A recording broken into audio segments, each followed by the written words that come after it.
예. 그리고 배기호에서는 그 작품들이 수상 작품들이 이렇게 저희가 이번에 실렸죠. 그래서 시대 에세이스상 수상하신 백남호 선생님께서 참석을 하신다고 하셨는데 급한 일이 있어서 참석하지 못했고요.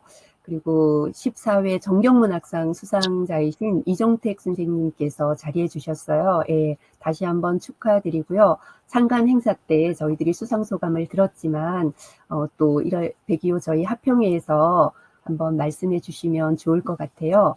원적산의 저자이신 이종택 선생님의 말씀 좀 부탁드립니다. 이종택 선생님, 네, 말씀 좀 부탁드립니다.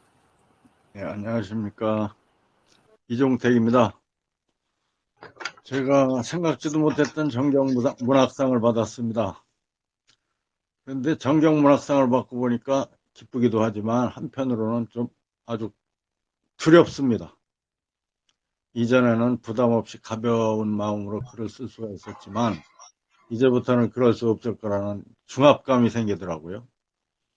글을 쓰다 보니 쓰면 쓸수록 점점 더 어렵다는 느낌이 들곤 합니다. 저는 아직도 수필쓰기의 방향을 명확히 알지는 못합니다.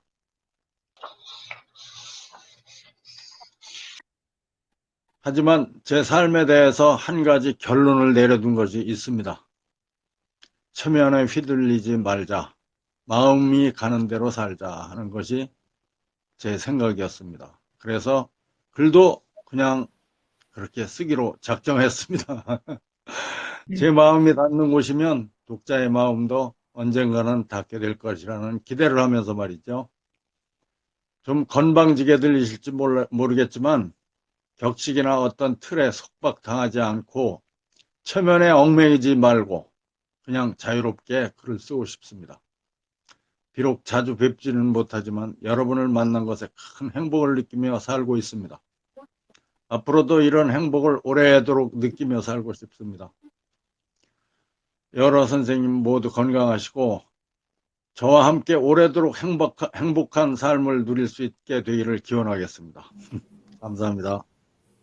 네, 감사합니다. 네, 말씀 잘 들었습니다. 네, 예, 마음 가는 대로 살자. 네, 아유, 쿵 다가오네요.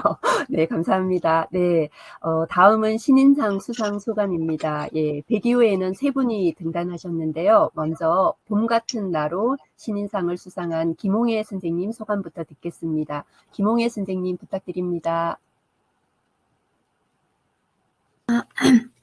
안녕하십니까. 네, 안녕하세요. 네, 네, 수상을 받을 거라고는 이제 꿈에도 생각지 못했는데요. 이렇게 상을 주셔서 정말 감사드리고, 앞으로 많이 배우면서 열심히 글을 써 내려가겠습니다. 감사합니다. 네, 감사합니다. 다시 한번 축하드립니다. 네, 감사합니다. 네. 다음은 두부 작품으로 등단하신 이순자 선생님 말씀 부탁드립니다. 예, 반갑습니다.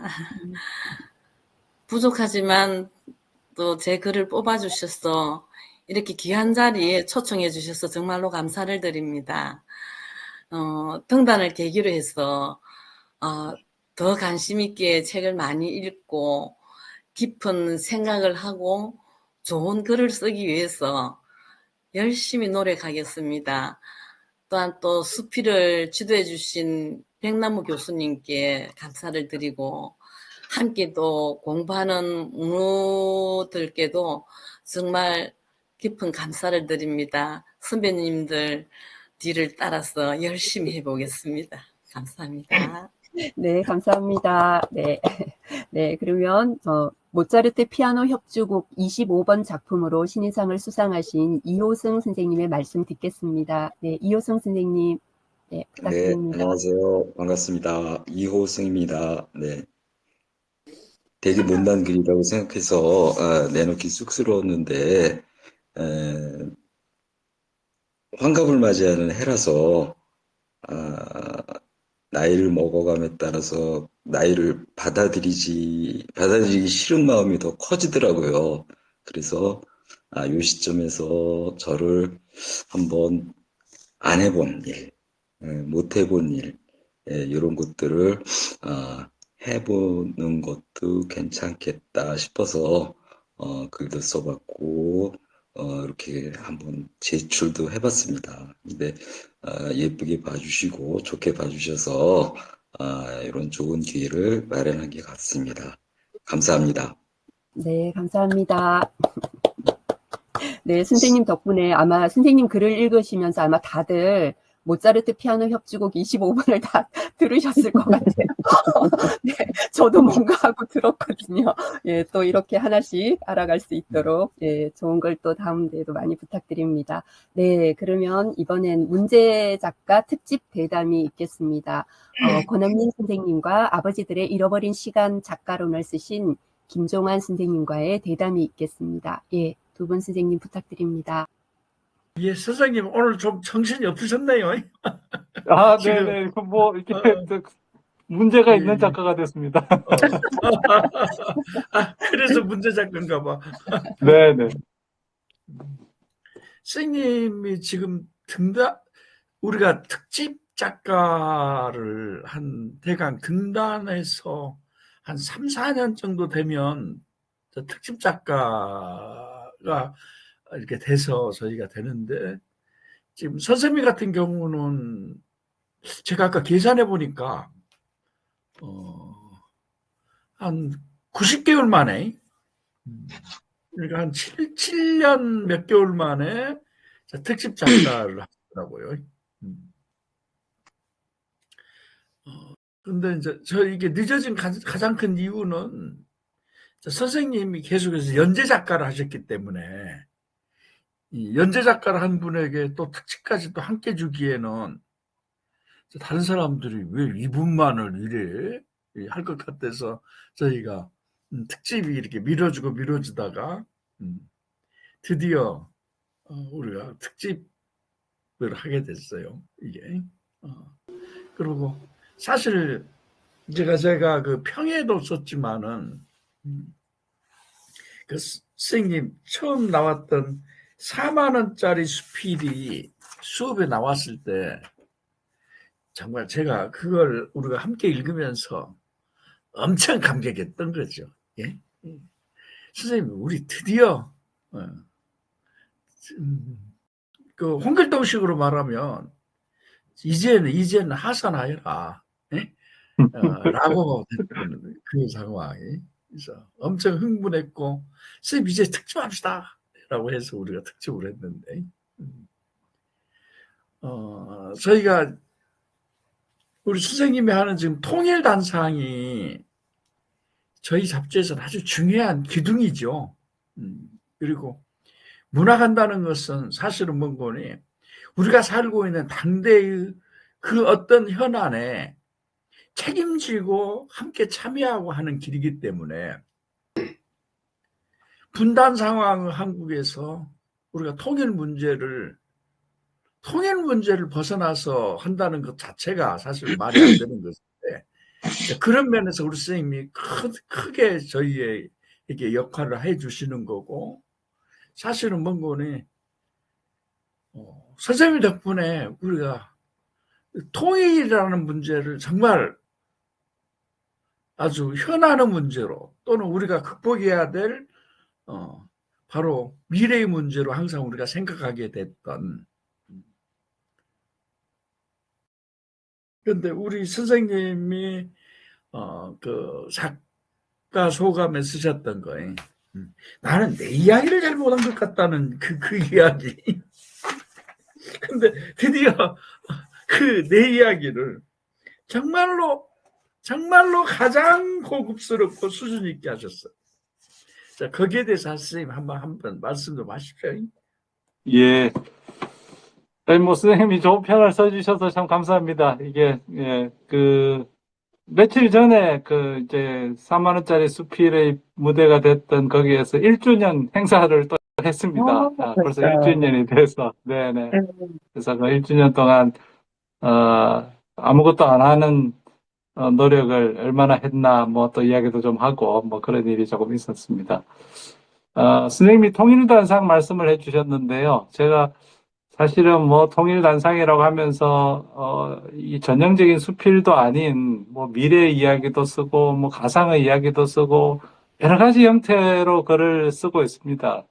이 좀 귀한 지면에 그런 글 쓸 기회를 주셔서 저는 뭐 그저 감사할 따름인데 이제 저는 이런 문제를 통일이나 북한이나 이런 거대하고 심각한 문제를 어떻게 좀 우리가 가볍게, 뭐 가볍다고 말하는 게 어폐가 있겠습니다만은 우리가 어떻게 이야기를 자신의 이야기로 한번 해볼 수 있겠는가 하는 고민을 계속하고 있습니다. 그래서 이렇게도 써보고 저렇게도 써보는데 사실은 쓰면서도 이런 글을 이렇게 써도 되나 하는 고민이 계속 있습니다. 그래서 김종환 선생님한테 이렇게 써도 돼요라고 하면 김 선생님이 늘 괜찮아요, 써보세요 해서 제가 그 말씀에 이제 힘을 얻어서 계속 이렇게 쓰고 있는데요.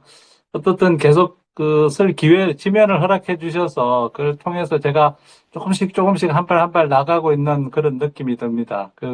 여기 같이 있는 동료 작가 여러분들이 이렇게 어떤 식으로 어떤 평을 해 주시고 하면 그것이 또 큰 도움이 되고 그래서 제가 연구하고 같이 나아가는데 큰 도움이 됩니다. 그래서 제가 요즘 사회 연대라는 문제를 계속 고민을 하고 있는데요. 이 사회라는 게 혼자 살 수가 없는 것 같아요. 그래서 같이 살아야 되는데 어떻게 같이 사나. 이제 우리가 이렇게 글을 쓰는 사람이 같이 모여서 글 이야기를 하는 것도 같이 사는 좋은 한 방법인 것 같습니다. 예, 감사합니다. 네. 예. 선생님, 아까 그 연대 이야기 하신 거예요. 저는, 우리 선생님들이 권은민 선생님을 잘 아시는데, 사실은 권은민 선생님이 엄청 잘난 사람이거든. 그래서, 그러니까, 우리 권은민 선생이 언제라도 장차관으로 바로 임명이 돼도, 되는 그러신 분이란 말이에요. 그런데 의외로 이분이 우리 모임에 정말로 잘 어울리시더라고. 그러니까 저는 이분이 별로 우리 같은 서민들하고 잘 못 어울릴 걸 그랬더만은 정말로 흥겹게 이렇게 하나가 돼서 잘 어울리실 때 내가 정말 깜짝 놀랐어요. 이게 깜짝 놀랐고, 사실은 우리 같이 평범한 사람들은 엄청 공부 잘한 사람들에 대한 뭐가 있거든. 근데 너무 우리 회원들하고 스스럼 없이 이렇게 잘 어울리는 걸 보면서 제가 우리 선생님한테 많이 배웁니다. 그래서 저는 근데 제가 이 권은민에게 가장 처음 이렇게 반했던 이야기는 이분이 직장에선가 이게 미국 하버드 대학으로 온가 몇 년간 연수를 보냈어요. 그러면은 대부분 이제 그쪽에 가면 사람들이 국제적인 인맥을 쌓는다고 바로 이제 그런 면에서 아주 열심히 노력을 하죠. 근데 이분은 그때 어디 뭡니까 거기도 무슨 지역에서 이렇게 요리학원 같은 데서 거기를 다니시면서 거기 있는 현지민들하고 그렇게 이게 사귀고 재밌게 지내셨다고 하더라고요. 다른 사람 같으면 그 아까운 시간을 국제적인 인맥을 쌓는다고 하실 때 미국이라는 것은 거기에 있는 게 아니라 바로 미국은 그 보통 사람들 속에 있다고 거기에 이렇게 어울렸다는 이야기를 들으면서 이분이 진짜 보통 분이 아니시네 라고 했던. 그러니까 제가 우리 권은민 선생한테 인간적인 매력에 빠졌던 게 바로 그 이야기입니다. 쌤 잠시 그 이야기도 좀 해주실래요? 예, 한 딱 20년 전인데요. 20년 전에 이제 제가 직장에서 1년간 연수를 보내주는 기회가 있어서 미국 하버드 로스쿨에 가게 됐습니다. 그래서 뭐 수업도 듣고 세미나도 하고 뭐 여러 가지 또 다른 나라에서 온 그 엘리트들하고 같이 뭐 밥도 먹고 뭐 그런 일도 했습니다만은 저는 뭐 외국에 나가본 적이 거의 그 시점에서는 거의 없어서 1년간 외국에서 사는 기회라는 게 상당히 소중했습니다. 그래서 그때 보통의 미국 사람들은 어떻게 사는가 하는 생각을 하게 됐고, 그래서 우연한 기회에 그 동네 커뮤니티인데, 우리나라로 치면 문화센터인 거였습니다. 제 집 근처에 문화센터가 있어서, 제 아내도 한 강좌 듣고, 저도 한 강좌 듣고, 이래서 이제 요리 강좌를 이렇게 갔더니, 한 10여 명 정도 모여가지고, 한 10명, 8명 정도였던 것 같은데, 동네 할아버지, 할머니, 뭐, 청년, 막 시집을 가는 젊은 여자분, 또 여자친구를 꼬시기 위해서 요리를 배우겠다는 청년, 이런 사람들하고 이렇게 모여가지고 이제 같이 일주일에 한 번씩 저녁 시간에 모여서 요리 선생님한테 지도를 받고 같이 요리를 해서 먹고 마치는 뭐 그런 기회였습니다. 그래서 미국 사람들에 대해서 많이 알게 됐습니다. 그게 어떤 분은 저기 미네소타에서 온 할아버지는 자기는 옥수수와 소고기만 먹고 평생 그렇게 살았다라고 하더라고요. 그래서 그러니까 이게 그 지역의 사람이 사는 환경에 따라 상당히 다르구나라는 거. 그다음에 이제 지구가 둥글지만 각자의 처지에서 인식하는 세상, 보는 세상이 완전히 다르더라고요. 그래서 그때까지 제가 상당히 우물한 개구리처럼 우리나라에서만 조금 살고 있다가 다른 나라에서 우리나라를 어떻게 보는가 이런 것도 보고 보통 사람의 삶이란 건 거기나 여기나 비슷하다는 것도 알게 됐고 한 뭐 그런 이야기들이 경험이 있어서 그걸 언젠가 한번 뭐 글도 쓰고 말씀도 했는데 선생님께서 또 그걸 또 좋게 봐주셔서 이렇게 오늘 그 이야기를 또 꺼내주셔서 저도 그 예전 기억을 좀 되살려 보게 됐습니다. 예, 감사한 일입니다. 예, 고맙습니다. 예. 이제 우리한테 배정된 시간이 그렇게 많지 않을 테니까요. 이번 특집 작품 이야기를 좀 할게요. 저는 이번 특집에서 아까 제가 이야기했듯이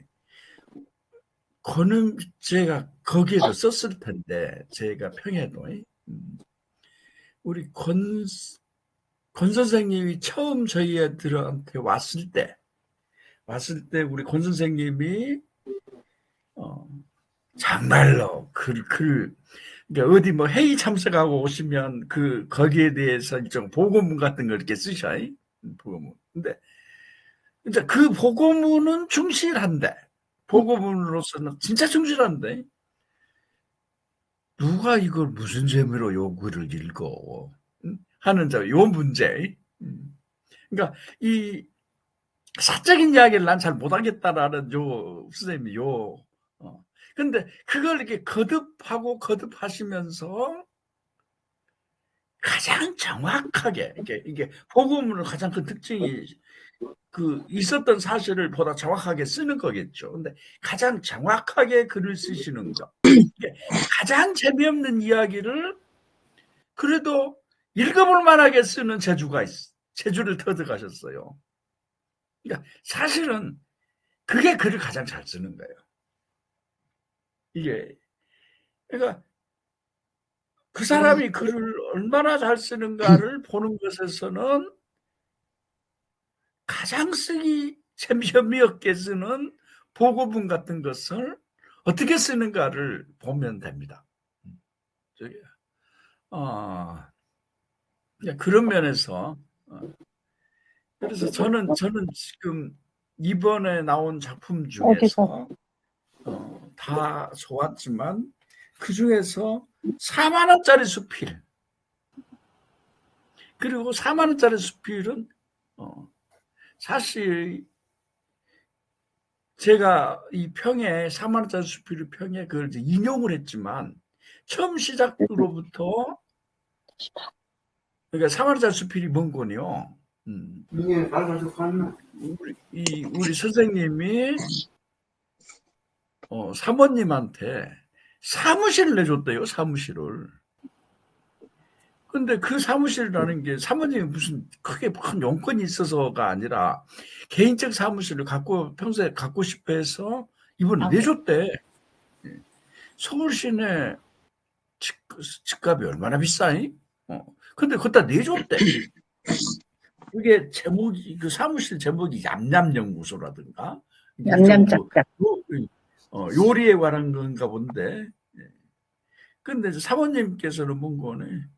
그 연구소에서 나는 아무것도 안 하겠다가 목표야. 아무것도 안 하겠다가 목표고. 또 이제 가족들도 사무실에 좀 지저분해도 되니까 제발 좀 치우지 마시라겠었고. 그러니까 뭔가 요 연구소는 우리들이 생각하는 그런 개념의 연구소가 아닌. 그리고 이제 그거 개소식을 하는데 이제 가족들끼리 개소식을 해요. 그러니까 그 중에 조카 한 명이 들어왔을 뿐이고, 이제 나머지는 그 부부들과 자녀 둘 해서 이게 전체가 5명이 그 개소식을 했던 이야기인데요. 그리고 이제 그 인터뷰를 우리 선생님이 인터뷰를 하는데 이제 그 과정, 그리고 인터뷰를 하고 각자 이게 인터뷰에 대한 일종 원고료를 지불했나, 출연료를 지불했나, 10,000원씩을 주셨대. 그리고 그 이야기를 글로 쓰시면서 여기 40,000원짜리 수필이더라고. 전 이 글 정말 걸작이라고 생각해요.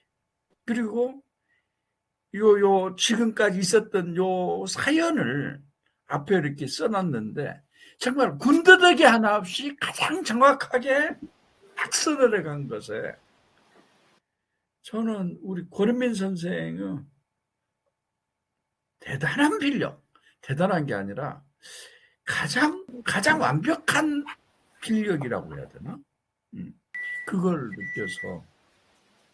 그리고 그 글의 내용, 사모님께서 나는 여기서 아무것도 안 할 것이다 했었고, 가족들이 이렇게 이야기하는 이게 보통 우리들이 생각하는 이제 연구소 내고 뭐다고 어쩌고 그러면은 이제 그게 이제 본격적인 뭐 어쩌고 이 연구가 시작되겠다 뭐 어쩌고 그럴 것인데, 이런 전복적 사유, 그런 것들.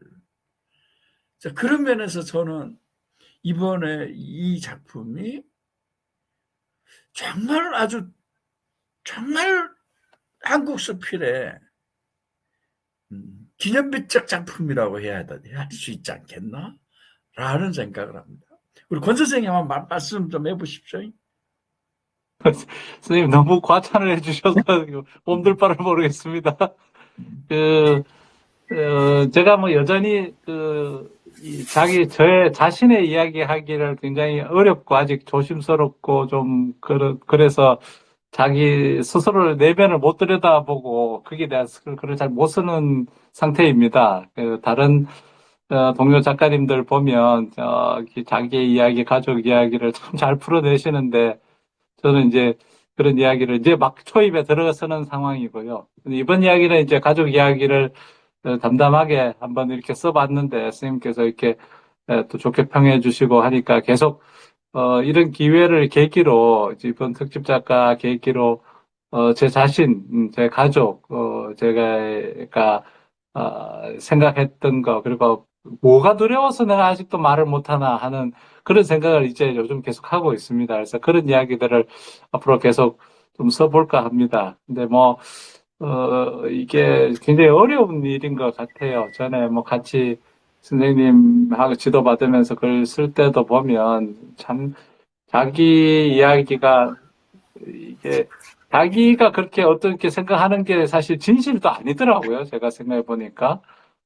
자기가 생각했던 게 사실 진실도 아니고 다른 사람이 그 사건에 대해서 이야기를 하는 걸 들어보면 완전히 또 다른 이야기도 하고 있고 과연 뭐가 진실인가라는 것도 있고 그런 생각도 하게 되고 해서 계속 성찰을 더 해야 될 것 같습니다. 그래서 저는 안규수 선생님을 좋아하는데요. 안규수 선생님이 이번에 책 내시고 그 하시면서도 계속 자기 스스로 그 이야기를 하시고 풀어가고 하는 방법을 굉장히 저는 배울 바가 많다 이렇게 생각하고 그 안규수 선생님 만나면 계속해서 좋은 말씀 많이 배우고 있는데 저도 이제 그런 선배들을 좀 따라가면서 같이 동료들하고 이야기 풀어가는 방법 그리고 거기에 대한 그 심정 이런 이야기들을 같이 좀 계속 나눠봤으면 좋겠습니다. 예.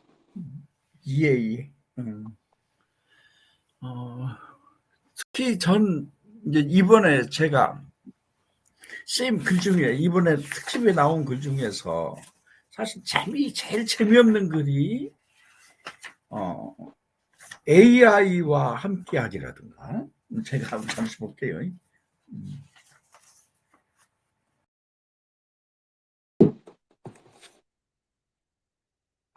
인공지능과 같이 살기. 근데 진짜 사실은 이제 이 글이 그 내용상 누구나 거의 다 근데 이 글이 그 내용상 제일 재미없을 것 같은 글인데 이 글을 읽을만하게 만들어낸 이 재주는 뭐냐. 자, 그러면서 내가 이야기했던 게 뭔가니 권은민 선생의 권은민의 이 전복적 사유 방법. 그러니까 지금 수필 또한 뭔가니 가장 고급스러운 수필은 결국은 뭔가니 이 아이러니 수법의 수필일 거예요. 아이러니. 그러니까 이제 아이러니 같은 경우는 특히 시 같은 경우에서는 가장 중요하게 이야기를 하죠. 아이러니가. 근데 저는 이 수필에서 가장 고급스러운 수필은 아이러니 기법일 텐데 아이러니 기법의 가장 중요한 게 뭔가는 이게 전복하는 거예요. 그러니까 완전히 사유를 완전히 이야기하다가 완전히 들어푸는 전복적 사유일 텐데 그 전복적 사유에 사유로서 이루어진 글이 이번에 AI와 함께 살리기인 것 같아요. 그래서 제가 그 평을 쓰면서 그래도 읽을만하게 만들어내는 요 재주. 이게 이제 사유의 힘이겠죠. 이게. 자, 그렇게 이야기. 자, 우리 선생님 거기에 대해서 한 말씀 하십시오. 예, 이건 뭐 그덕 선생님한테 감사드려야 되는데요. 제가 이게 하는 일이 뭐 법률이고 변호사고 이러니까 뭐 일이 딱딱합니다. 그냥 일반인들의 하기에 딱딱하고 계속 뭐 논리적이고 관념적인 이런 생각을 하고 이러니까 그것이 보통의 수필에 비해서 재미가 없는데 하여튼 그런 글쓰기도 선생님이 계속 써봐라. 그거 뭐 괜찮다 써봐라. 네가 잘하는 걸 써봐라 해서 이제 그 용기를 가지고 이제 계속 쓰다 보니까 이제 요만큼이라도 이제 쓰게 된 것 같고요. 그건 뭐 다 선생님 지도 덕분이라고 생각합니다. 근데 이제 그 처음에 선생님 할 때 이제 수필 처음에 시작할 때 이런 말씀 하셨어요.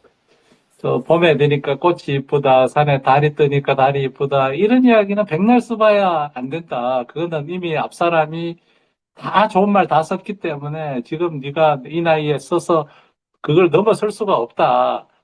너는 너 자신의 이야기를 써라. 그런 취지의 말씀을 하셨는데 저는 이제 그 말에 이제 크게 느낀 바가 있어서 제 이야기를 하자, 내 이야기를 하자. 근데 제가 최근에 인공지능에 대해서 계속 여러 가지 그 논문이나 학술 행사 같은 걸 보면서 인공지능을 피할 수가 없다. 우리가 20년 전에 스마트폰 시대가 올 거라고 하면, 에이, 뭐 그게 나하고 무슨 상관이야 했지만 이미 우리가 다 하듯이, 컴퓨터 그게 나하고 무슨 상관이야 하듯이 인공지능도 저는 곧 그렇게 된다고 봅니다. 이게 뭐 우리가 스마트폰 쓰는 것처럼 한 10년만 지나면 그게 친구로 살게 될 세상이 되는데 그렇다면 그거는 지금 시작해도 굉장히 맨 앞에서 할 수 있을 것 같아요.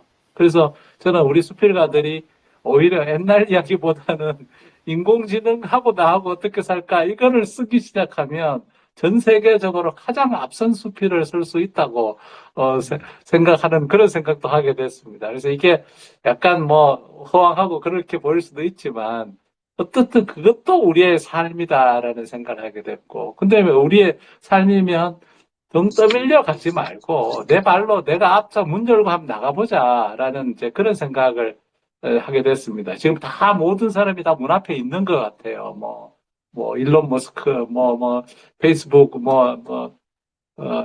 그 사람들이 다 뭐 있는 것 같지만 비슷한 위치에 저는 있는 것 같아요. 인공지능을 어떻게 활용하고 어떻게 생각하고 하는 그런 건데, 그렇다면 그게 또 기계만 되는 것도 아니고, 우리 또 사람이 하는 일이 있는 거고, 또 제가 할 일이 있는 거고, 제가 수필 쓰면서 할 일이 있는 거고, 하는 그런 생각들이 쭉 이제 생각을 쭉 하다 보니까 아마 그렇게 됐는데, 하여튼 뭐 그런 것도 야 이게 무슨 통상의 수필도 아닌데 이런 이야기를 왜 써라고 하셨으면 아마 제가 금방 접고 아이고 꼬리 내리고 그냥 아닙니다 하고 했을 텐데, 계속 그래도 격려를 해주신 덕분에 이나마 요만큼이라도 쓰게 됐습니다. 예, 감사합니다. 예, 선생님. 예, 예. 제가 우리 수업에서 제가 제일 강조하는 게 오늘의 이야기를 쓸 줄 알아야 된다예요. 그러니까 우리가 살면서 수필은 내가 겪은 이야기를 쓴다고 해서 꼭 그 과거 그 어느 때 이야기만으로 국한된다면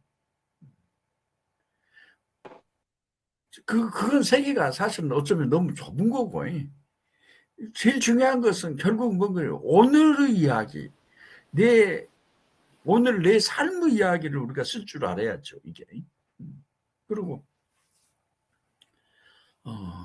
이게 저는 지금에 와서 제가 아는 게 제가 수필을 택했다는 게 정말 잘한 것 같아요. 저는 젊어서 문학을 하면서 제가 수필가가 되리라고는 생각한 적이 없었거든. 저는 소설가하고 평론가가 되리라고 생각을 했지 수필가가 되리라고 생각을 못했는데, 사실은 몰려가지고 글을 못 쓰게 되니까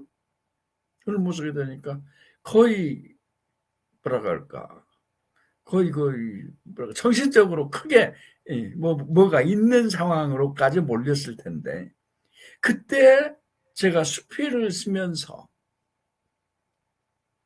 그 병이 해결이 됐어요.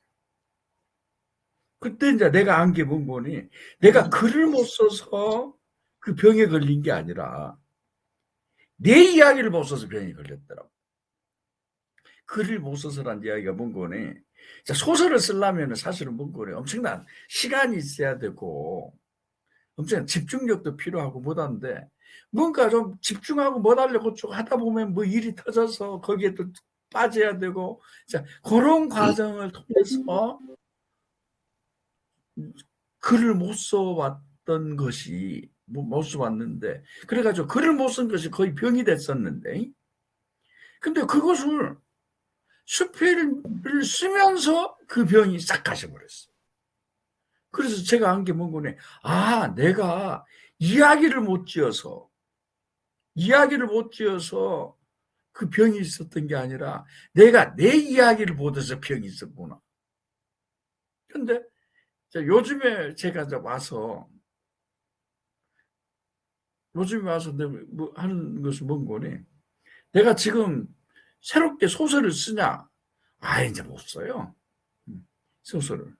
시를 쓸 만큼의 감수성이 이미 많이 둔해져 가지고 써봤자 뻔한 소리를 하고 있고.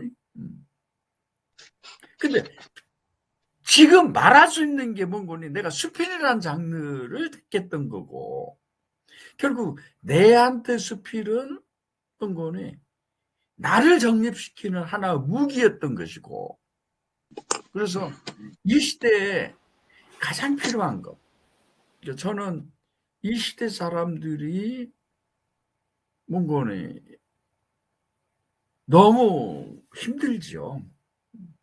지금 요즘에 제가 사람들한테 흔히 하는 이야기가 15번에서 나의 탈출일지든가 뭔가 하는 그런 드라마가 있어요.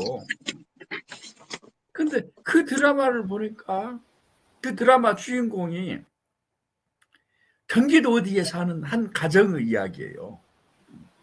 한 가족의 이야기인데 아버지는 아무 말을 안 해. 근데 잔뜩 화가 나 있고, 그다음 보면 그 아이들은 서울로 직장을 다니는데 서울로 직장을 다니면서 연애도 안 돼. 너무 멀어가지고 연애도 안 되고, 그다음 번에 뭐 다른 사람이 다 갖고 있는 차도 안 갖고 있고, 뭐 쭉 하면서 그들이 가지고 있는 그 열패감들, 흔히 말로만 들었던 건데, 문학은 유대하다. 아주 여실히 보여줘 버렸. 근데 그들의 가치관이 왜 그리 됐는 거니? 결국은 모든 가치관이 돈으로 다 모든 것을 평가하기 시작하면서, 그러니까 아버지가 왜 화났냐? 애기들이 사고를 치면 그걸 메꾼이라고, 그러다 보니까 아주 잔뜩 화가 나 있고, 그다음에 가족들은 왜 돈에 시대, 연애하다가 그 남자가 있지, 카드 빌려주라고 해가지고 멍보니 1,500만 원 긁고 도망가 버려.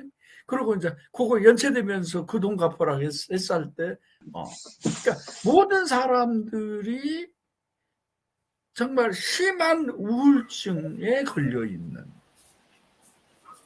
이 아픈 시대를, 그걸 구하는 방법은 제가 봤을 때는 뭔거냐, 이제 그거 분명한 것은 주체성인데, 주체의 확립인데, 그 주체의 확립이라는 장르로 내 이야기를 전문으로 하는 그 장르가 수필이요.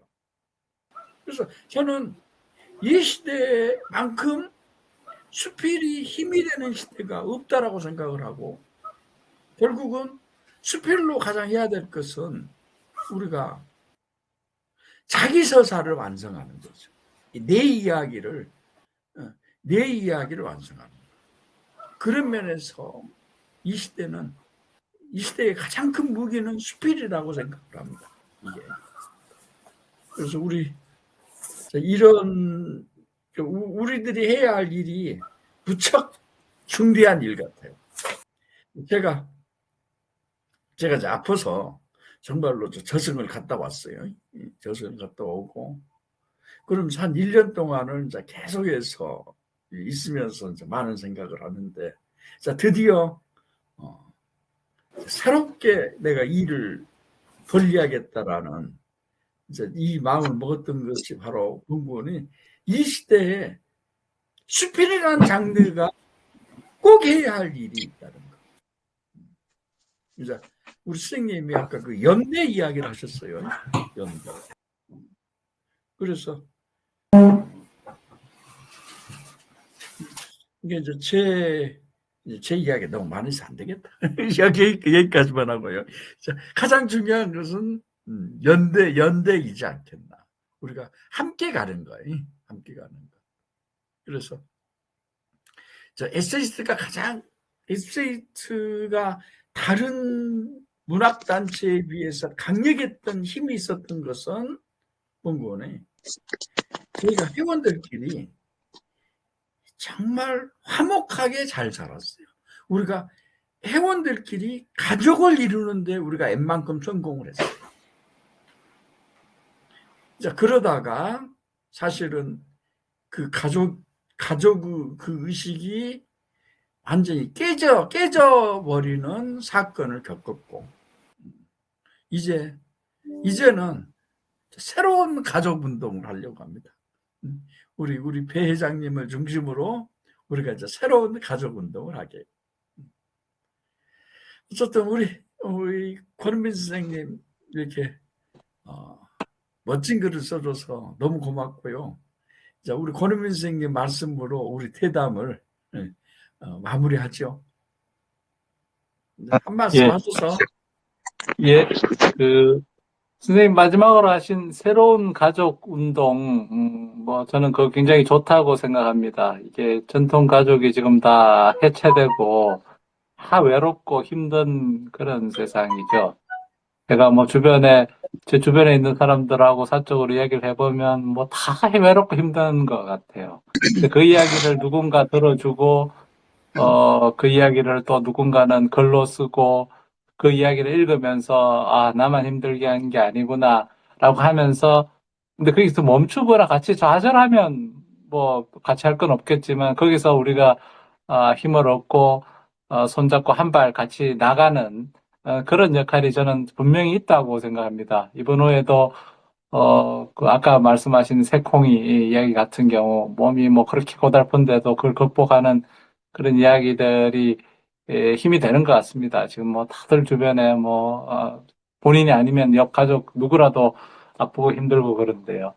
그래서 김종화 선생님을 제가 참 존경하는 것이 이런 수필의 순기능과 미래지향적인 그런 그리고 이 단체를 이렇게 화목하고 가족같이 만들었다는 거, 우리 가을 세미나 같은데 1박 2일 같이 하면서 저는 정말 많은 위로를 받았습니다. 거기 처음 보고 글로만 보던 여러 문우들이 같이 서로 따뜻하게 어울려서 서로 뭐라도 위로해주고 도와주려고 그렇게 하면서 1박 2일 보내고 또 헤어지면 또 다음에 언제 또 그런 행사가 있나 이렇게 손꼽아 기다리게 되는 그런 경험들이 너무 소중했었습니다. 근데 벌써 이제 저도 등단한 지 횟수가 7, 8년 이렇게 되는 것 같은데요. 계속 이제 그런 전통들이 꾸준히 이어져 갔으면 좋겠고, 김종화 선생님 계속 건강하시고, 우리 배영숙 회장님, 유영아 회장님, 이런 분들이 중심이 좀 돼 주시니까, 제가 이제 좀 뒤에서 밀어드리고 그래야 될 것 같습니다. 오늘 이렇게 좋은 또 대담 기회를 주셔서, 그동안, 이렇게 듣기만 하다가 이렇게 말을 하는 그런 기회가 됐습니다. 감사합니다. 네, 두 분 말씀 잘 들었습니다. 감사합니다. 네. 네. 그러면 아까 그 지정숙 선생님 들어오시는데 조금 어려움이 있었던 것 같아요. 예. 아까 저희 14회 정경문학상 수상이 두 분이셨거든요. 아까 이정택 선생님 말씀해 주셨고, 다음엔 당신을 환대하기 위하여 저자이신 지정숙 선생님 말씀 잠깐 듣겠습니다. 지정숙 선생님 좀 네, 부탁드립니다. 안녕하세요. 지정숙인데요. 제가 이걸 노트북으로 좀 했으면 좋았을 텐데, 제가 이게 좀 안 돼가지고, 이렇게 핸드폰으로 하게 됐습니다. 제가 수상을 서울 그 시청 별관에서 받은 지 오래됐는데, 다시 또 소감을 말씀드리려니까 좀 쑥스럽네요. 그냥요, 저는, 내놓을 게 이렇게, 음, 없는 사람이에요. 그냥 뭐 학벌도 없고 지식도 없고 살아온 환경도 별로 뭐 내놓을 만한 게 없어서 그렇게 살았는데 그래도 문학에 대한 그런 관심은요 항상 가지고 있었어요. 제일 제가 원했던 게 문학하는 선생님들을 직접 만나 뵙는 게 저의 어쩌면 소원이기도 했었어요. 그래서 많은 뭐 여러 곳을 헤매다가 에세이스트를 이제 만나게 된 거고요. 그래서 저는 에세이스트가 꼭 친정 같은 느낌이 듭니다. 그리고 이제 그 교수님이랑 또 그때 처음 갔을 때 그 선생님들이 정말 따뜻하게 맞아주셨거든요. 아까 권은민 선생님께서도 말씀하셨지만 그 가족같이 말이죠. 그래서 그때 그 선생님들의 그 따뜻함을 저는 평생 잊지 못할 것 같아요.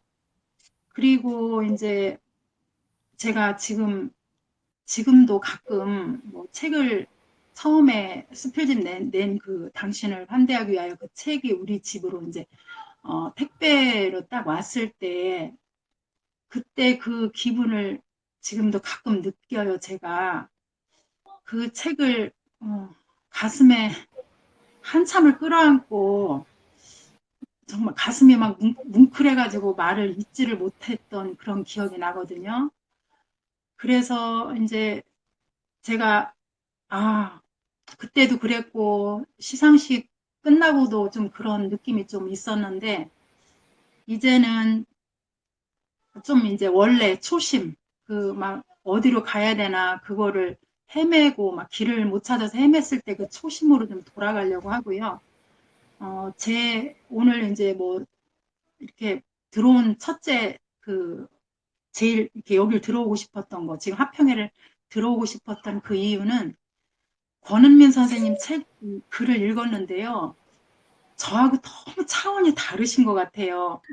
무슨 초등학생이 대학생 글을 읽는 것 같은 그런 느낌이 들었어요. 그래서 꼭 권은민 선생님의 그 화평회를 꼭 좀 가서 들어봐야 되겠다는 그런 생각으로 들어왔고요. 저도 좀 고지식하게 제 나름대로 써왔던 그 수필의 방향을 이번 봄을 맞이하여서 조금 좀 달라져 보고 싶은 그런 욕심이 생기네요. 뭐 봄이 되면 왜 뭐 삼라만상이 다 변하고 또 보이는 것도 다 변해서 보이더라고요. 제 눈에도. 그래서 저한테도 무슨 변화가 조금씩이라도 변화가 있기를 그렇게 또 기대하고 또 저도 노력을 하면서 문학을 알아가려고 합니다. 더 좀 깊이 또 넓게 또 그다음에 좀 공부도 더 열심히 해서 하여튼 이 교수님의 그 말씀을 지금 저도 메모를 싹 해놨는데요. 그런 쪽으로 좀 노력을 해보려고 합니다. 에세이스트 가족, 우리 작가 선생님들 정말 존경하고 사랑하고요. 저는 에세이스트를 영원히 사랑할 겁니다. 우리 정경 선생님의 발행 처음에 책을 이렇게 만들 때 그 아들 딸 같다 그런 말씀 그것처럼 저도 그런 마음으로 앞으로 에세이를 써볼까 합니다. 수필을 써볼까 합니다. 하여튼 감사합니다. 이렇게 초대해 주셔서요. 이상입니다. 네, 감사합니다. 네, 잘 들었습니다. 네.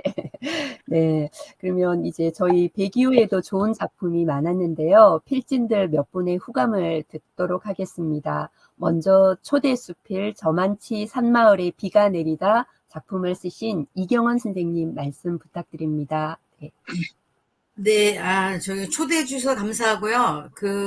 에세이스트가 이렇게 하는 게 사실 좀 부럽기도 해요. 김정환 선생님이, 제가 맥란자 선생님과 아무룬 그거 했을 때 한번 초대받아가지고, 이거 대화를 받고, 오늘 또 봤는데, 역시, 저는 이 아이디어는 굉장히 콘텐츠는 성공적이다. 이렇게 봤고, 저는 여러 가지 제가 이 앞에 백남호 선생님이고 등단한 작품들 이렇게 다 봤는데 저는 권은민 작가한테 한번 물어보고 싶었어요. 이게 제가 그 5편을 조금 자세히 봤거든요. 그래서 이제 우리 김종환 선생님이 굉장히 이제 칭찬을 해주셨는데 저도 굉장히 아이디어도 좋고 제목도 좋고 이런데 왜 구성이 이렇게 반복적인 단순 구성을 계속 5작품밖에 제가 못 봤거든요. 그랬는데 그 5개가 다 반복이면서 누구의 덕인가 아들 인공지능 이사 가는 거 이런 걸 쭉 했는데 원래가 그러신 건지 이 5작품의 공통점이 그런 건지 제가 그게 좀 그랬고 사실은 이 결미에서 저는 굉장히 그 앞에 파워 있게 나가다가 결미는 이렇게 약간 수그러든 이지고잉의 느낌이 살짝 있었어요. 그러면서 뭐냐면 그때부터 궁금했어요. 저는.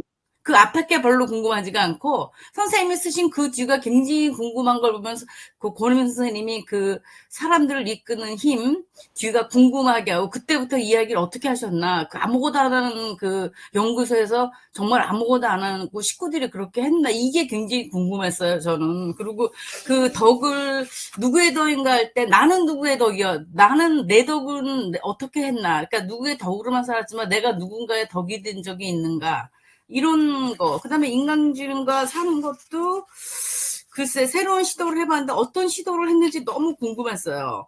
그냥 새로운 시도를 해야지 이렇게 끝나는 게 좀 아쉽다. 그리고 이사를 하는 대목에서도 그냥 이렇게 아직도 미적거리는지 한심스럽다. 이런 거.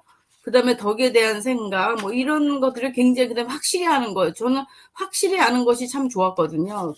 뭔가 확실히 우리가 못탈한 존재라는 거, 죽을 수밖에 없는 존재라는 거를 알고 있는데, 이 뒤에도 해야 할 것을 당장 시작했다. 선생님이 해야 할 것은 무엇인가가 너무 궁금했어요. 이 5작품이 다 앞에보다 저는 뒤가 궁금했어요. 그때부터 시작하는 작품이 2부를 하나씩 있으면 무척 새로우면서 재미있겠다. 그러니까 거기서 아까 우리 김정환 선생님이 얘기하신 그 얘기, 뭐죠? 자기 전복, 자기의 그 삶의 이야기를 쓰고 이렇게 하는 그런 것처럼 뭔가 새로운 것을 또 한 번 이렇게 한 번 뒤집었는데 저는 한 번 더 뒤집는 힘을 가지고 계시다. 굉장히 이야기하는 이야기꾼으로서의 DNA가 있으시기 때문에, 그게 충분하게 가능하다고 그랬어요. 그래서 한번 이 뒤에 2부 이야기를 한번 다 써보시면 아무것도 하지 않는 연구소 이렇게 해가지고 그 뒤에 이렇게 써보면 참 새로운 수필이 될 것 같은 느낌이 들었어요. 수필이, 그러니까 선생님 아까 김종환 선생님이 얘기하신 것처럼 오늘의 이야기를 쓰는데 이 권은미 작가님이 다 오늘의 이야기를 쓰셨더라고요. 그 점이 굉장히 참 좋았고, 수필을 보면 과거의 이야기가 많았으면 일단 저도 잡지를 개건수필 20년 만들면서 너무 많이 봐가지고 좀 지겨워요. 어머니 아버지 나오면 좀 다 요양병원 가고 어쩌고 이렇게 그런 거 하면 지겨운데, 어둠의 밑에서 그 어둠 속에서의 어떤 그런 어머니의 이야기, 그러니까 이렇게 우리가 마요네즈에 나는 어머니 밭에 신선했잖아요. 그러면서 그런 것처럼 이 작품은 굉장히 신선하지만 구성에서는 글쎄 계속 이 작가가 이런 단순 반복의 구성을 견지한다면 이거는 약간 다양화의 문제에서 부족한 점이 아닐까 이런 생각이 좀 들었어요. 그리고 끝에 결미가 좀 이렇게 그냥 스르르 사라져 버렸다. 이게 굉장히 아쉬워서 악착같이 조금만 한 번 더 반전했으면 좋았을 걸 이런 생각이 들었지만 이렇게 그냥 힘있게 자기 이야기를 막 써내가는 힘 있는 그런 줄기가 굉장히 권은미 작가한테 매력을 느꼈습니다. 네, 다른 작가도 있었지만 저는 그랬어요. 그리고 아까 여러분이 아주 글이 좋더라고요. 그래서 이번 책이 유난히 좀 작품들이 좋은 것 같아요. 제가 보기에는. 제가 꾸준히 오면 좀 보거든요. 다는 못 봐도 반은 이렇게 집중해가지고 이렇게 보는데 작품들이 이번에 참 좋았고, 다시 한번 권은민 작가가 이렇게 커가는 거를 저도 이렇게 어떻게 쓰실까 궁금해요. 2부가. 2부를 쓰면 좀 보내주세요. 네, 그거 네. 말 다 했습니다. 네. 네, 좋은 말씀 감사합니다. 네, 그러면 다음은 백운이 청산의 공연이 왔다 가네 작품을 쓰신 조은 선생님 말씀이 있겠습니다. 예. 안녕하십니까. 조원이라고 합니다. 김중환 교수님하고 여러 선생님들 만나 뵙게 돼서 반갑습니다. 오늘 많이 배우는 시간이 됐습니다. 이번 에세이스트 102호에 실린 글 백운이 청산의 공연이 왔다 가네는 책을 읽다가 소재가 떠올라서 이제 쓴 글입니다. 지난 11월인가요? 우연히 중앙일보 북리뷰를 보다가 대현 스님이라는 분이 쓰신 아름답게 가는 길이라는 책을 이제 만나게 됐습니다. 그 책이 이렇게 생겼는데 보이시나요? 네. 이렇게. 근데 처음에는 그저 스님들이 쓰신, 흔히 많이 쓰신 내려놓기나 버리고 수행하기 그런 흔한 책인 줄 알고서는 이제 자세히 보니까 대현 스님 유고집이라고 돼 있더라고요. 그리고 표지에 병마와 싸우는 대신 비우고 또 비우는 단식 수행으로 열반의 길을 스스로 선택하시다라는 문구가 여기 있었어요. 그래서 바로 이제 구입을 해서 이제 읽게 됐죠. 이 책에는 이제 만성 폐렴을 이제 진단받고 단식 수행을 통해 스스로 열반의 길을 열어나간 한 수행자의 진짜 결연한 의지와 아름다운 마무리가 이제 오롯이 담겨 있었던 거예요. 그러니까 2021년 8월 25일 단식을 시작해가지고요. 29일 만에 범납 53, 이제 세수 75세 일기로 지리산 정각사에서 열반에 들거든요. 근데 그 과정 하나가 진짜 결연하더라고요. 그러면서 그것만 내용이 있는 게 아니라 이 책에는 부처님의 마지막 발자취인 대반 열반경을 죽기 전에 자기가 번역한 원고와 함께 실려 있어서 더욱더 큰 의미가 있었어요. 그래서 그런 데다가 또 단식 22일까지 기록이 상세하게 적혀 있었습니다. 저도 이제 새로운 시작보다는 이제 하나둘 정리하고 매듭을 지어야 될 나이였기 때문에 이 글을 쓰면서 자기 자신을 돌아보는 계기가 됐고요.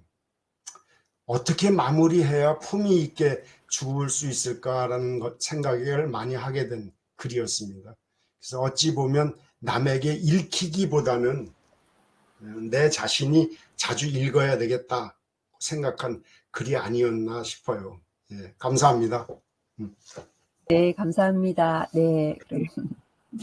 그럼 다시 모인 가족의 엄밀한 선생님 말씀 좀 부탁드립니다.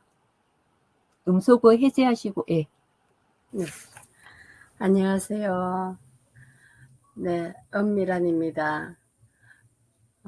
저는, 제가 지금 화평회는 처음이거든요. 처음인데, 저는 어떠한 작품을 주면서 저보고 화평을 하라고 할 줄 알고 기다리고 있었어요. 그런데 그게 아니고, 이렇게 처음 당하고 보니까 저도 참 많이 황당합니다. 저는 지금 이번 여기 책에서 참 많은 작품들이 다 좋았어요. 그 중에서 뭐 특별히 꼽으라면은 저는 제 꽃 밟는 일을 걱정하다에서 김향남 선생님 글을 참 가슴이 와닿게 읽었습니다. 그래서 특히 지금과 같이 이 봄날에 이런 아름다운 정말로 가슴 저리는 어떻게 보면은 조심스러운 그런 글을 읽고 오늘 꽃잎을 볼 때마다 선생님 글을 생각하게 했어요. 그래서 제가 이 글을 보면서 쭉 읽어가다가 보니까 몇 문장들이 마음에 들었어요. 나는 걸어 올린 한 발을 어떻게 둬야 할지 몰랐다. 여기에서 정말로 내가 발을 들어서 어디에 둘지 모를 그런 상황을 생각했고요. 그리고 내 하얀 운동화는 시커먼 군합발처럼 우악스러워 보였다. 이 문장이 정말로 어쩌면은 이렇게 순간적으로 이렇게 표현을 했을까. 꽃과 내 이 신발을 이렇게 대비시킬 수가 있을까 그 생각을 한 적이 있습니다. 그래서 김양락 선생님은 어쩌면 글을 쓰시도 참 전에도 글을 여러 편을 봤지만은 글을 참 아주 고급스럽게 표현도 아주 멋지게 잘 하셨더라고요. 그래서 김향남 선생님의 글을 좋게 평하고 싶었습니다.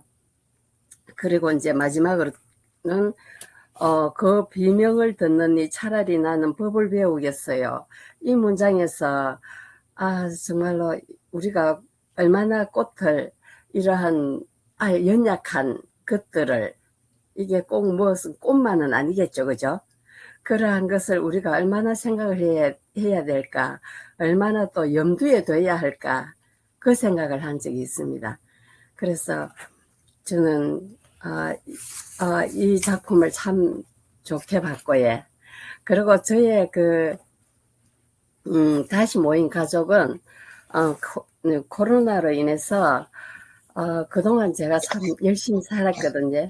그래 열심히 살았는데 그렇게 산 그 삶들이 이렇게 부질없구나 그 생각을 한 적이 있습니다. 그게 한 단면이지만은 아주 뭐 특히 이제 경제적인 문제로 이렇게 이제 막 허황되게 날아가다 보니까 그거 이제 내 인생을 다시 되돌아보게 된 계기가 됐습니다.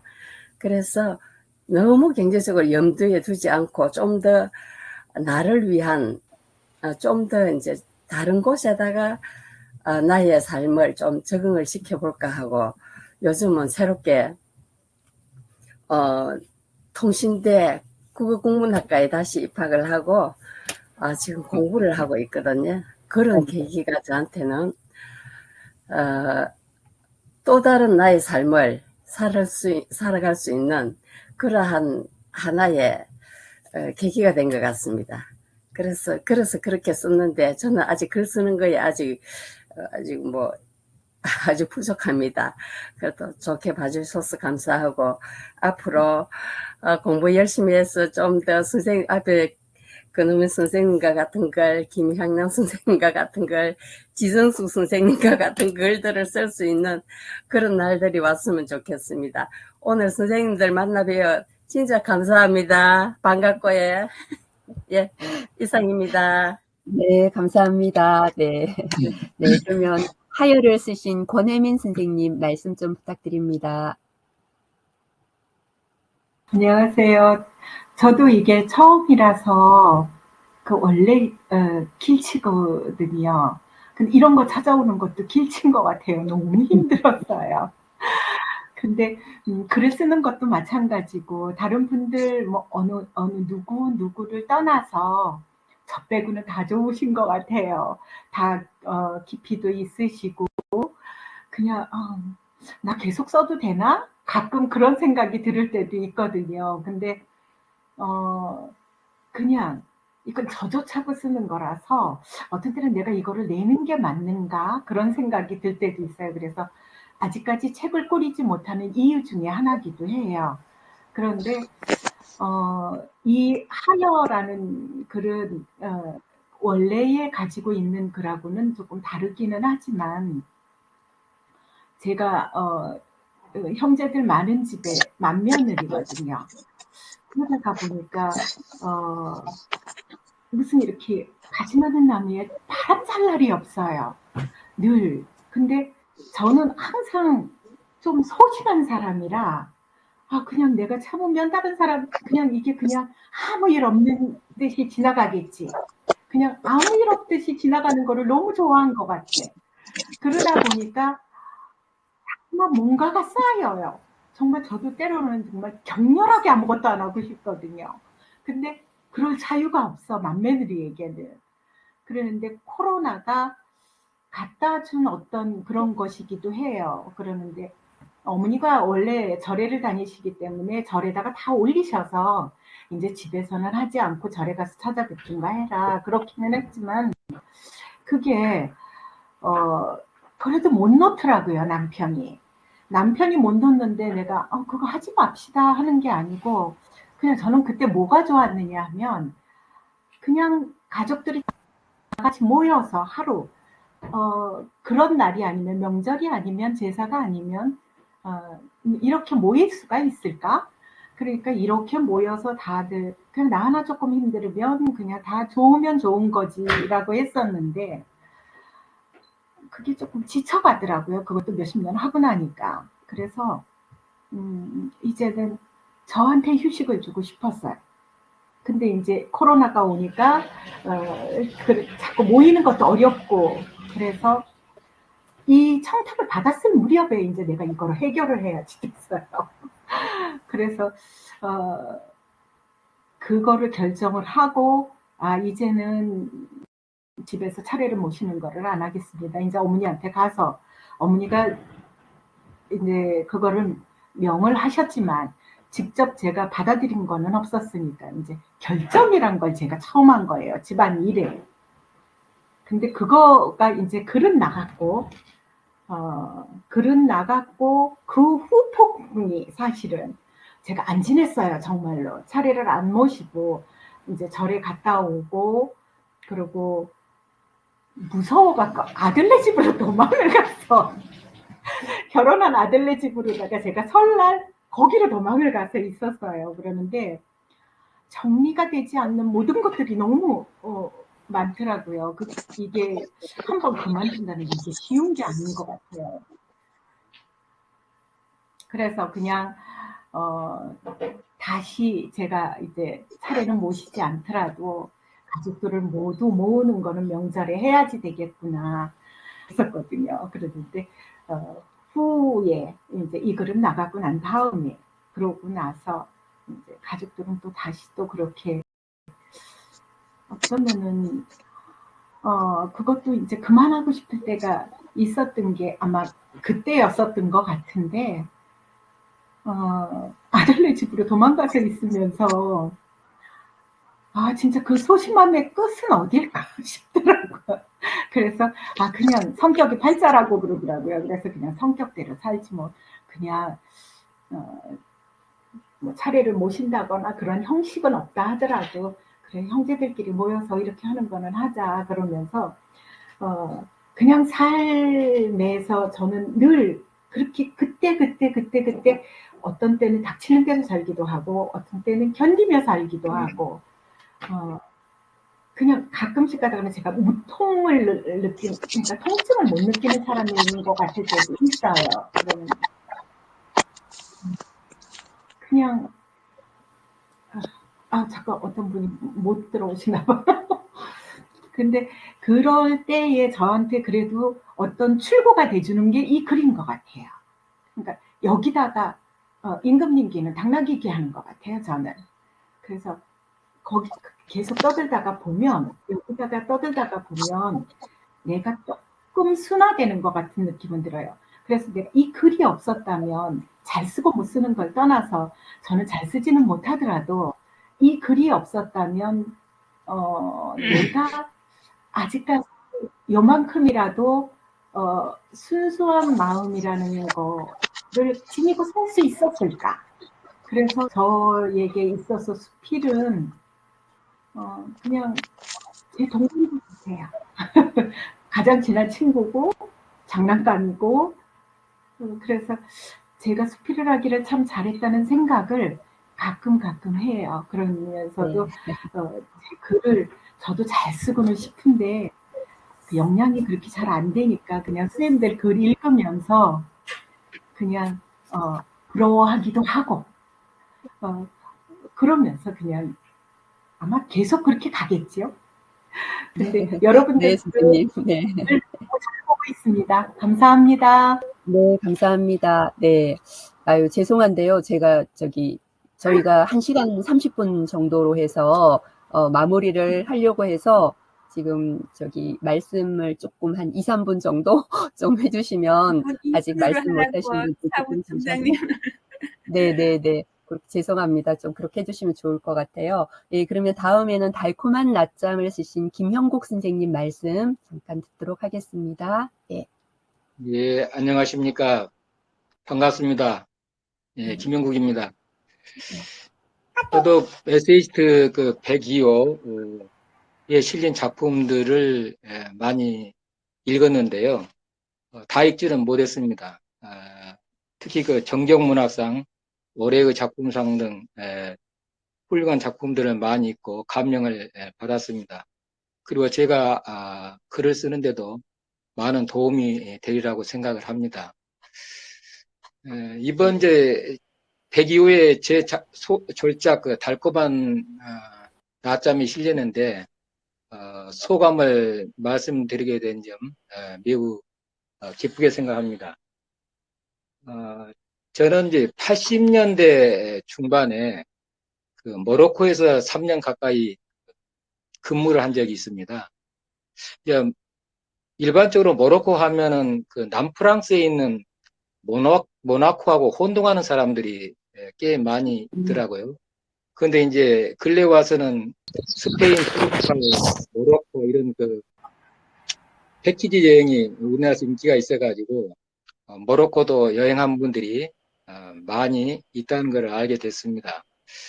그래서 제가 이제 모로코에 부임하고 나서 얼마 이제 안 돼가지고 우리나라하고 다른 몇 가지 그 관습을 알게 됐는데 그 중에서도 그 모로코 사람들의 그 중요한 일상의 하나가 낮잠이더라고요. 그래서 저희 대사관에도 그 점심시간 있는데 우리나라보다는 점심시간이 길었어요. 그래서 이 낮잠에 대해서 제가 관심이 끌리게 되는데 가장 온도가 높은 시간대에 낮잠을 자면서 휴식을 취하는 스페인의 관습인 우리가 잘 아는 시에스타가 모로코에도 보편화되어 있더라고요. 그런데 모로코 시에스타는 스페인보다는 짧은, 스페인은 보통 이제 2시부터 5시까지 3시간인데, 모로코는 한 2시간 정도 된 걸로 기억이 됩니다. 그 이제 모로코 정착하고 이제 생활에 어느 정도 익숙해질 무렵에 이제 저도 자연스럽게 그들의 일상에 맞춰가지고 점심시간에 잠시 이제 낮잠을 자게 되었습니다. 그때부터 시작된 이제 낮잠 습관이 몸에 배어가지고 오늘날까지도 이제 계속 낮잠을 자고 있습니다. 요즘은 매일 이제 30분가량 눈을 붙이는데 과거 직장에 다닐 때는 근무지에 따라서 이제 10여 분 남짓 잘 때도 있었고 또 30여 분 남짓 갈 때도 있었습니다. 아무래도 이제 외국 근무할 때는 점심시간이 우리나라보다 길다 보니까 좀 더 한 30여 분 남짓 낮잠을 자곤 했던 것 같습니다. 저 개인적으로 보면은 그 낮 시간 잠깐의 그 단잠은 정말 그 꿀맛처럼 달콤할 뿐만 아니라 특히 깨어난 뒤에는 정신이 상쾌하고 몸이 가뿐해지는 걸 느끼고 있습니다. 그래서 이제 오후 시간을 의욕적이고 또 활기차게 보낼 수 있게 되더라고요. 일반적으로 그 낮잠은 이제 온기를 회복하고 또 지적 정신적 능력을 향상시키며 활력을 불어넣는 효과가 있다는 연구 결과도 있고 또한 그 건강과 장수에도 도움을 준다는 연구 결과도 있습니다. 우리나라의 그 현재 103세이신 철학자 김영석 연세대 명예 교수도 날마다 30분 정도 낮잠을 잔다는 제가 언론 보도를 본 적이 있습니다. 그리고 91세에 서거한 그 윈스턴 처칠 전 영국 총리도 전쟁 중에도 틈틈이 낮잠을 자곤 했다는 이야기를 듣기도 했습니다. 어떻게 보면 낮잠은 물론 사치이자 게으름의 상징이라고 여기는 사람도 있고 또 요즘처럼 하루가 다르게 변하는 바쁜 시대에 웬 낮잠 타령이냐는 사람도 있을 수도 있습니다. 저도 직장에 다닐 때는 낮잠을 제대로 즐길 만한 여유를 갖지 못한 경우가 들어 있었습니다.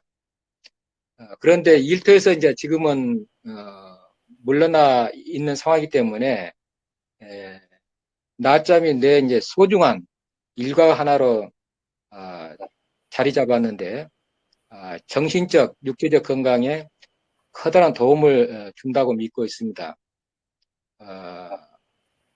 그리고 이제 제가 지금도 나이가 꽤 됐는데 일주일에 4번씩 그 테니스를 치고 있습니다. 그런 이제 그 테니스를 칠 수 있는 건강을 유지하고 있는 것은 낮잠의 덕분이 아닌가 그런 생각도 됩니다. 그래서 저는 이제 뭐 특별한 의미가 있는 작품이라기보다는 제가 주로 쓰는 이제 작품은 해외 생활을 한 20여 년 했기 때문에 또 여러 나라에 근무를 했기 때문에 그러한 경험을 바탕으로 하나를 정리하는 차원에서 제가 수필을 쓰고 있는데 정말 그 수필다운 수필은 제가 아직 쓰지를 못한 것 같습니다.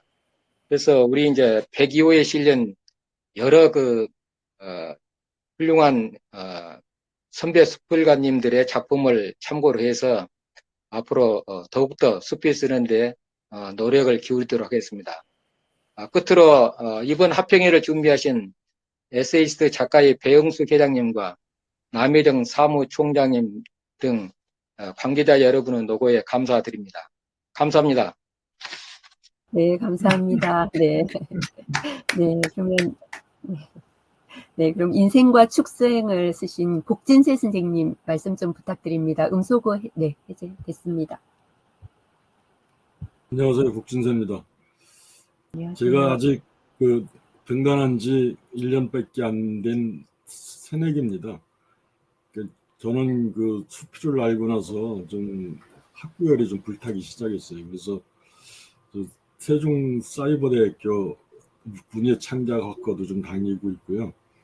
또 서울지희 유형아 회장님께서 마련해 주신 사무실에서 화평일을 격주로 운영하고 있는데 거기도 거의 뭐 안 빼고서 참석을 하고서 열심히 좀 배우고 있는데 아직도 뭐가 뭔지 모르겠어요. 그래서 오늘 화평이도 여러 훌륭한 선생님들 모시고 화평일을 하게 된 건 대단한 영광이라 생각하고요.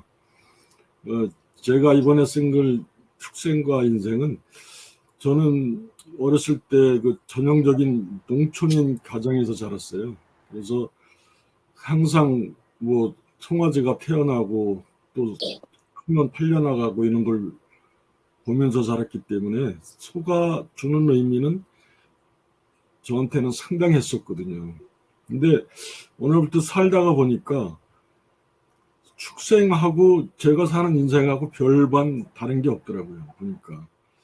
그래서 거기서 좀 그 어렸을 때 같이 학교 갔다 오면 제가 소를 돌보고 꼴을 먹이고 소죽을 쏘서 먹이고 그건 제 역할이었거든요. 그래서 아직도 아련한 그런 송아지에 대한 그리움이 있고 또 어렸을 때 소가 어느 정도 송아지를 낳아서 어느 정도 자라면은 젖을 띨 때 보면은 아주 매몰차게 머리로 들이받아요. 그래서 독립하고 살 수 있게끔 그렇게 만드는데 근데 우리 사람은 서양에서는 그렇게 알고 있습니다만 우리 한국 사람들은 자식을 성인일까지 키워놔서도 대학교까지 보내주고 집까지 사서 결혼시켜주고 애까지 보면서 평생 자식들하고 끈을 놓지 못하고 살면서